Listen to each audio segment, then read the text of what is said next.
Welcome back inside the Hall of Fame, y'all.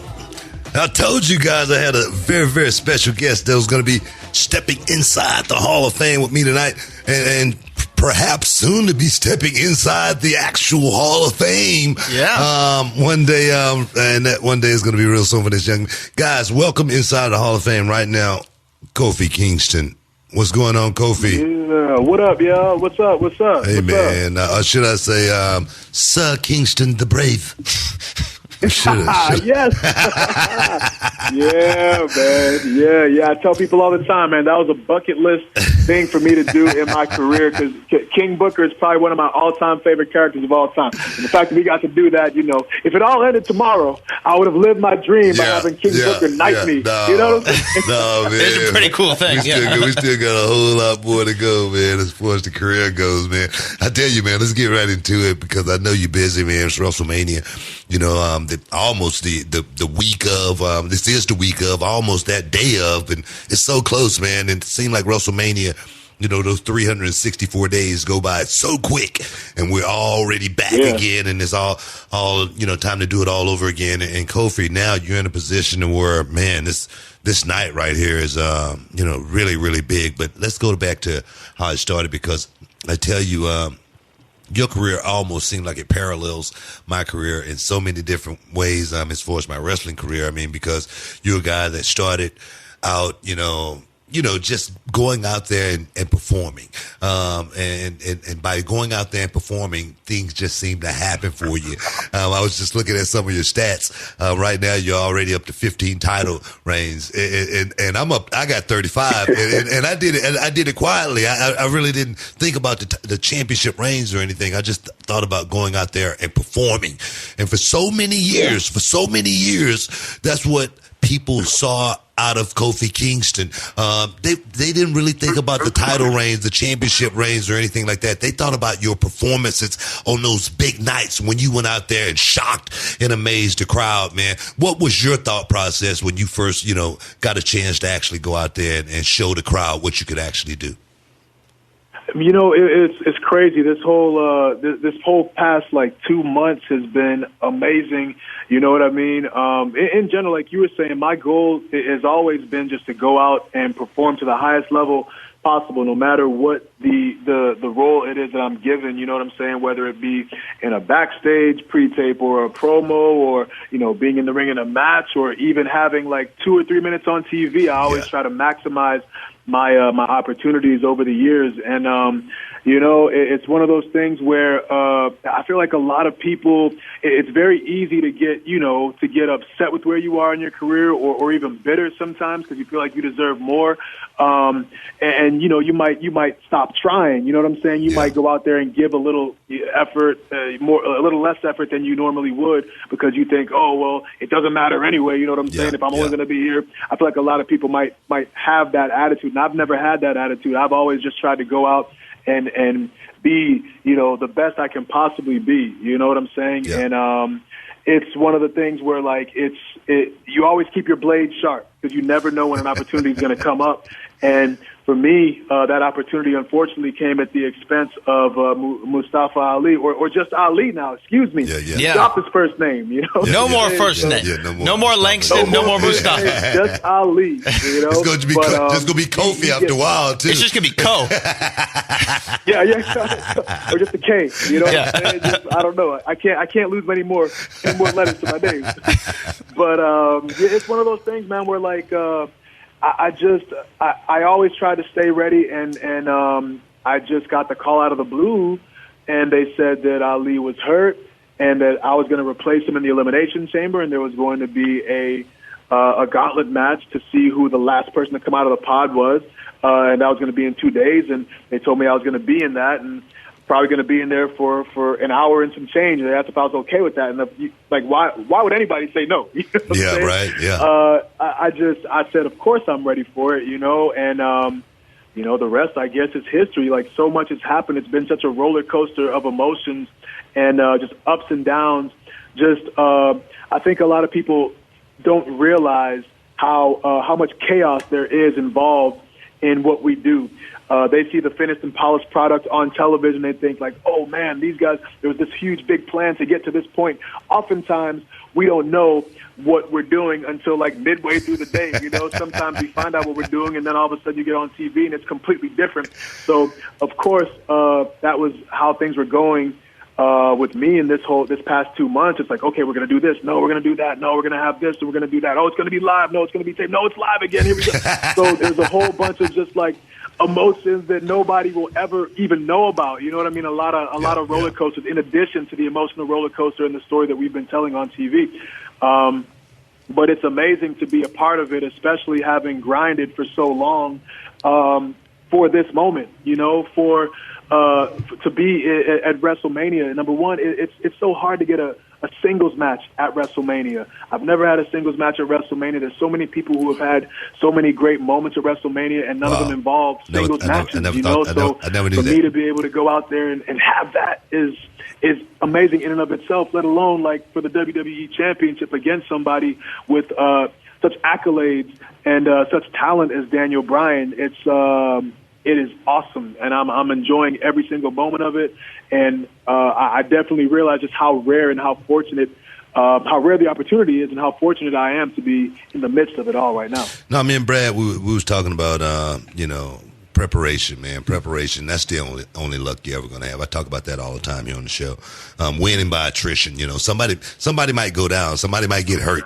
You got to be prepared. You got to be one of those guys to, literally clock every second, every hour, you know what I mean, as far as how you're taking care of yourself and whatnot. So when some guys may not be doing that kind of stuff, that's the way I always thought, because, certain opportunities just didn't come my way. But when they did, such as when Disco Inferno, I had to wrestle him, and Rick Martel had forgot his boots. And they say, well, we got to get the title on somebody. They put it on me, and 6 title reigns later, and it led to so many more things in my life.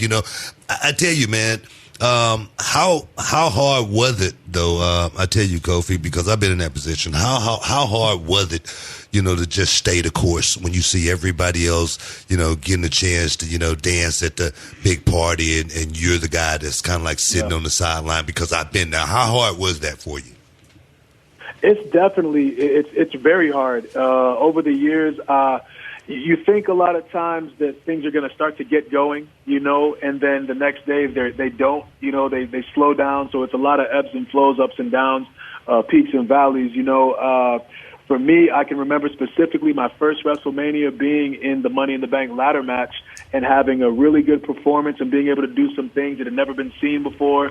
And I remember walking through Gorilla after the match, and everybody's a standing ovation, and everyone's like, oh, you did such a great job. We went to the after party. Everyone's talking about the performance I had.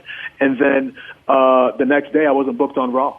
So it was like, wow, I thought things were going to like kind of get going here, based on the performance that I had. And it didn't quite work out that way. Even the rivalry that I had with Randy Orton in 2009 and 2010, it was the same thing where, you're knocking at this glass ceiling. You know what I'm saying? You're about to break through, and then all of a sudden you don't.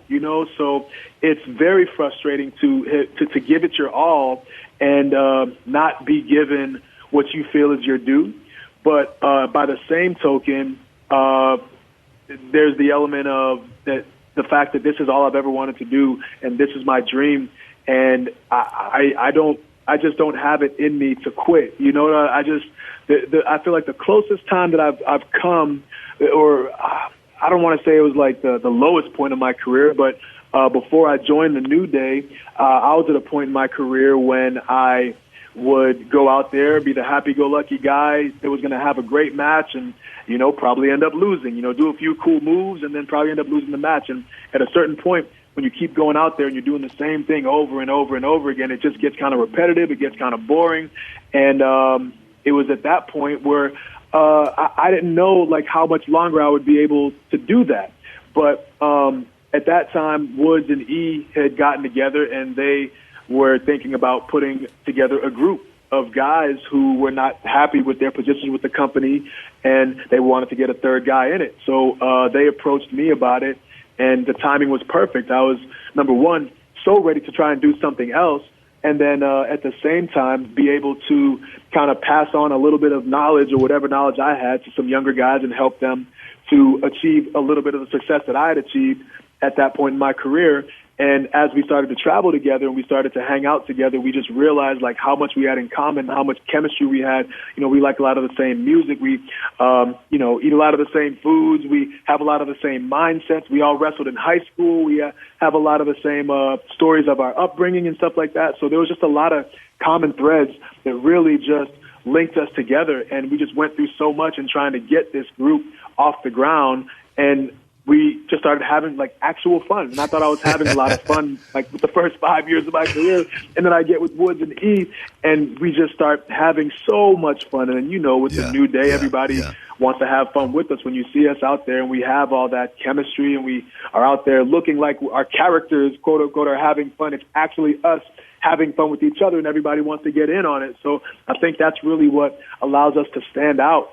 And, you know, it really became a matter of us kind of working for each other. The whole objective of the New Day was for us to be able to uplift each other, you know, and make sure that our brother is doing well. Because there ain't too many brothers around. That's really been, what's that? I said, because there ain't too many brothers around. and that's true. That's true, too. That's true, too. But I say it in the... you know, in the familial sense that we are, like, I feel like we are brothers. You know, we are actual brothers. Definitely. We spend more time with each other than we do with our own families. We travel for 5 years together on the road and never have had any kind of fights or altercations. Wow. Like, it's a very, very rare combination of you know, it's a very rare friendship that we have. Because even, like, the best of friends get into it sometimes. I mean, you know, the Usos, they're brothers, and they like, fist fight sometimes. You know what I mean? So it's cool that we have been able to have, like, this bond. You know, it's a very real bond and something that I definitely cherish and very fortunate to have experienced at this point in the business. Hey, man, you know, you're real humble. You're real humble. In all of those matches, let me tell you right now, all of those matches that you went out there and shocked and amazed the crowd and gave the crowd that ultimate thrill ride, and then, like you say, that Monday night you wasn't booked, and then you would get booked for another match, and you would come out there and give them that ultimate thrill ride again. The crowd be like, they go home, they thinking about what Kofi Kingston did. They can't wait to go get the action figure. And then perhaps you don't get what you want again. And then that happens again. Persistence, man. I mean, you was consistent as far as going out there and getting the work done. That's why we have Kofi Mania right now, because the people, the one thing that you cannot discount, man, is the fans, man. It's the one thing that that's the only thing that I can always count on. I always knew the fans were going to be there raising the roof. I always knew they were going to be there, you know, with the signs, you know, with Booker T, you know, spin a Rooney on him or whatever, you know. I always could fall back on the fans, man, and that what you have right now, man, and it's something special because it's literally, this is organic, man. This is not something that's man-made or anything like that. The company is not making the crowd, you know, wish for Kofi Mania and want to see you in that spot. And I tell you, man, I got goosebumps right now because I remember when I won the title, I wondered. I was like, man, do the crowd really going to accept me in this role? You know, I mean, are they going to really look at me as the world champion? You know, I really wondered, and I went to my hotel room that night, and I sat on the edge of the bed for maybe an hour. I couldn't even take my shoes off. I was just sitting there. You know, the television was on. I still had my suit on. I couldn't move. I just sat there, and finally I fell asleep, and I woke up the following morning. It was almost like a dream, like it really didn't happen. And then when I got to television that night, and so many people was outside of the building, it was like a parade, man. And so many people were so happy that I won. It was like, man, the confirmation, man, it meant so much to me, man. I mean, to be in this position, Kofi, is big for you. And I say this moment for you, all the work that you've put in, man, this moment could change your life, man. How do you feel about Kofi Mania right now? It is nothing short of amazing. I try not to like get too far ahead of myself because I find myself getting like choked up and emotional about it. But the love and just support from the fans has been unbelievable. Book. It was like so we were in Houston, as a matter of fact, for Elimination Chamber, and just when I beat Randy and the elation of the crowd. I was just like, oh man, like these guys, like I think we might have something here, you know? And just even on Twitter and social media, I have not been able to get to the bottom of my timeline in 2 months because everybody is consistently, it's crazy. It's crazy, man. It is crazy. I used to take a lot of pride, and I still do take a lot of pride in reading like all my messages. I literally cannot do it because the comments has just been amazing to be. There have been so many people that have told me, even personally now, WrestleMania weekend, we get to meet so many of our fans, and there have been so many just personal stories about, you helped me get through this time, or you know what I'm saying, I've been watching you for so long, and I've been wanting this for you, and I can't wait to see it happen on Sunday. And you can like see this like just hope in people's eyes, and for me to be the one that is at the center of all of this hope, this genuine hope.